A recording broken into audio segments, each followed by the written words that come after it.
See, I'll give y'all something right here. Now look, I give you a couple things. I give you two things. So number one, I don't know that by any means I am an example of a man, or that I should ever be an example of what a man should be, or anything like that. But I know that there are two things that all the men in my life, my father, everybody have failed to do, right? And one of them is that nobody has ever explained what manhood is, right? And nobody has ever explained how to deal with fear, right? You get me? It's people bullshit. People talk some crap, right? But nobody ever tell you how to be a man, and nobody ever tell you how to deal with fear. Or it seemed like the two should go together with all the lollygagging and the BS and that us men do, me myself included, right? That you should be able to understand or know on a casual basis what it is to be a man and what it is to deal with fear.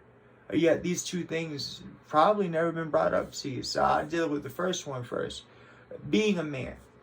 Now, the first thing I'm going to say that's probably going to be a little controversial to you, right? Is that in life itself, period, okay? See, we're doing wrong, okay? And I'm not trying to talk against anybody that possesses a penis, right? But we're doing wrong, and that is like this. We live in a patriarchal society. I'm sorry, brother, and anybody else that identifies with what we'll call penis culture, right? But I don't really see a whole lot of reason why a dude should be in power of anything. Quite honestly, it seems to me, me as a dude, that the largest thing that a man is concerned with on a daily basis is the size of his wangus, right? And half or 3/4 of them ain't that big anyways. So they got a lot of compensating to do, you get me? And so if that's the case, then what ends up happening is you have brutal wars where terrible things happen to innocent people. You have what's egotism, essentially. We just boil it all down, we'll call it egotism. You have men trying to stroke their ego, but these people are in power. These people are in power of little babies' mouths. These people are in power of families and things that we're supposed to hold sacred. You can't really hold them sacred. I'm sorry. I gotta say it like this. It has to be said this way. You can't hold sacred and values and all that shit sacred while you're holding your dick. Okay, I'm sorry. You can't do it. So quite honestly, first thing I say to you is that 9 times out of 10, there's a solid chance that there should be a woman in place of basically where many men are, right? I get to that with my manager experience, that way you guys understand a little more about what I'm talking about. But the other side of it is I asked you a question, and that's this right here, is that amongst us, right? And I'm not talking race, I'm talking gender, okay? Amongst us, amongst human beings, who is it that has the right to kill? And there's an answer. There's a person. There's a peoples. Okay, we'll call that vagina culture. Okay, if you have a womb, if you have the ability to produce a baby, if you have the ability to produce a human being in this world, then you have the right to kill. A man does not have the right to kill. I'm sorry. It can't be. I can't give birth to a life. Therefore, I have no reason or no right to take a life. Right? I tell you right here, right now, in my opinion, the way that a man's supposed to live is like I said, we got everything all backwards. We got everything all fucked up. Here's what I mean, okay? So God knows that God gave a man only enough blood to run one head at a time. You know what I'm talking about, okay? So what did God give to deal with that? Well, God gave you a heart. See, when it comes to love and it comes to passion, and it comes to building things and it comes to growing things, that's what a man's supposed to do. When it comes to coming together, when it comes to forming bonds, when it comes to forming communities and unity, that's what a man's supposed to do.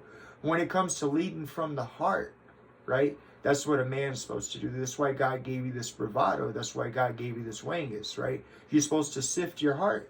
see what your heart says, and then have the balls to follow that, right? It's just that simple, okay?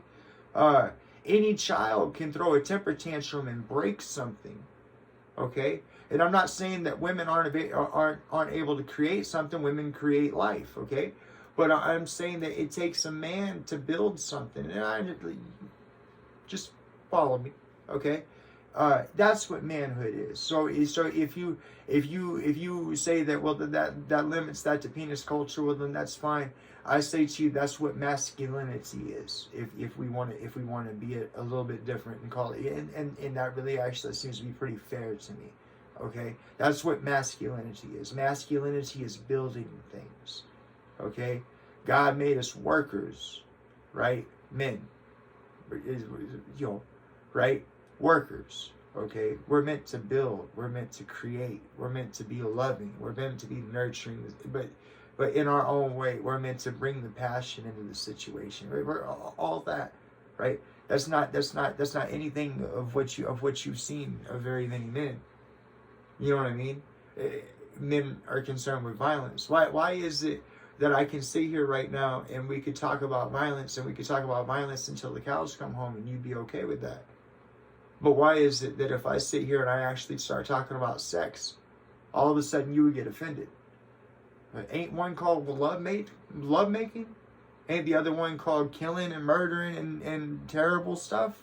So why is it, ain't that backwards? Why is it that we okay with talking about killing people, but we don't, we have such this cultural separation because we don't have the ability to either identify, which I don't think identifying is exactly what we should be doing, because identifying puts you in a category, puts you in a box, right? But nonetheless, we have no sexual culture. We have no understandings of that.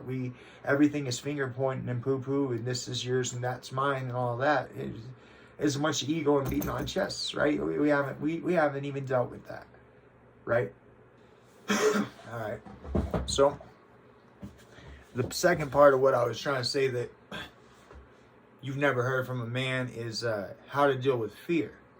And it's so profound to me that I've never, even through therapy, even through anything, I've never heard anybody talk about how to deal with fear. Supposedly, a man is supposed to be the knowledge bank of how to deal with fear. Yet I never heard no man nor no woman ever tell me how to deal with fear. But I'm gonna give it to you right here for free. I'll tell you exactly how it works. Okay. I really should save this for when I talk about me and my management career, but in all honesty, because that's where I learned it at. But I feel it in me to say it right here, and maybe it's for a reason, because of my next spiritual experience. So I'm gonna let it out, and that is the way to deal with fear. And you have to understand this. See, in reality, the reason why there are bullies and there's that phase of life, the reason why God allows that phase of life. I think in a lot of ways, even though you won't personally confront it, I think that in a lot of ways is to teach you how to deal with fear. You see, because in school you have bullies, right? And you have the choice to not pay attention to them or keep away from them, or to, if a bully was attacking you, you have the ability to run away from them, right? But running away from a bully only makes it worse, right? So therein should have been your answer, but nobody ever talks about it. Nobody ever it's right. Everybody always say, you get a bully, you show Johnny these rainy days. Well, hey, not everybody can do that. Not everybody has an abusive father like me that will put you up to that, to make you do that. So what is it that she's supposed to learn from having bullies in life and people, co-workers and such as that really gets you down? What is it that she's supposed to deal with there? And that's this right here, is that the way to deal with fear is to acknowledge it. Okay? That's the only way to deal with fear. You see, if you run from fear, if you run from that which scares you, it's only going to make it worse. You have to acknowledge it. And how do you acknowledge your fear? You acknowledge that you are afraid. Okay? That's simple. Don't run from it. Acknowledge it. Some people that you might find strong in your life will tell you, oh no, I'm not afraid. I've never been afraid. A pity fool tells me I'm afraid. No. Yes, you have been. Yes, you will be. Yeah, yes, fear is part of the normal human capacity. Everybody feels it, okay? So how do you deal with it? You acknowledge it. You admit to yourself that you know that you are afraid. Do you know what that allows you to do? That allows you to accept the circumstance. That allows you to deal with the circumstance from a level head, okay? That is what fear is. That's what fear takes you out of, is a level head. That's what fear is. Fear disorientates you from a level head. Fear will take your whole world away from you and make one single part of your world matter. But in reality, the whole thing matters, right? Why is it that fear has the ability to do that? What does fear do? Fear disorientates you. Fear takes that away from you, right? So when you acknowledge that you are in fear and you are able to accept that you are in fear, when you are strong enough to accept that you are experiencing fear and you acknowledge it, then you've taken fear's power away, right?